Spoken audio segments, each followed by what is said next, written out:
Alright, so as we all know, there was a new patch released yesterday, which not only introduced a new map called Giant Shadow, it also gave us a new weapon called the Grenade Crossbow, as well as a bunch of other new features and changes. But the feature we're going to be focusing on in this video is the new Spectator mode. So basically I'm going to be showing you how to get to it, and then I'm going to show you the basics on how to use it. But quickly before we get started, I do want to point out that I am playing on the PS4. Also, if y'all enjoyed this video or found it useful in any way, don't forget to leave a like, share, favorite, or comment. Alright, so as of right now, I'm not sure if there's any other ways you can get access to the Spectator mode. The only way that I know of as of right now is to go to the server browser.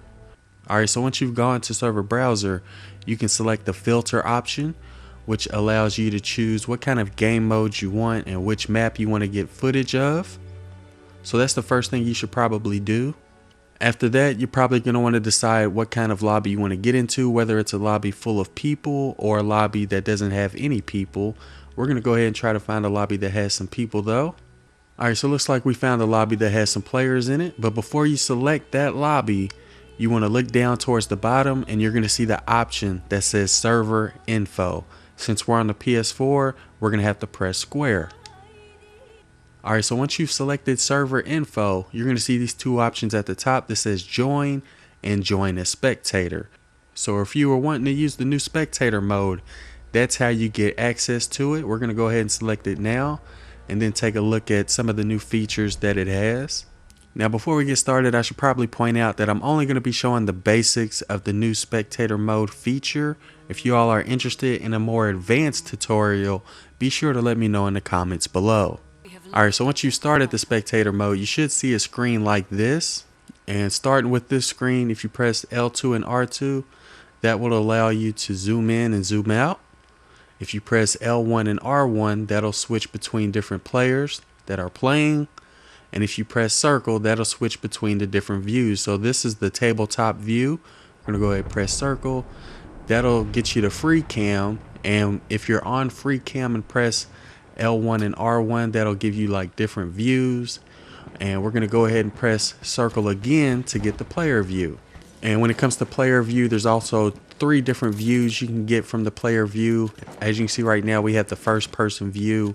And if you press R3 or the right thumbstick, that'll give you the third person view, but you can't really move the camera around. So if you press R3 again or the right thumbstick, that'll give you the director third person view. And what that does is it allows you to move the camera around. And again, if we press circle again, that'll bring us back to the tabletop view. So those are the 3 different main views. You got the tabletop, free cam, and you also have player view. Another thing I should probably point out is that there are a bunch of options as well. As you see in the bottom right hand of the screen, you'll see the button that allows you to access those options.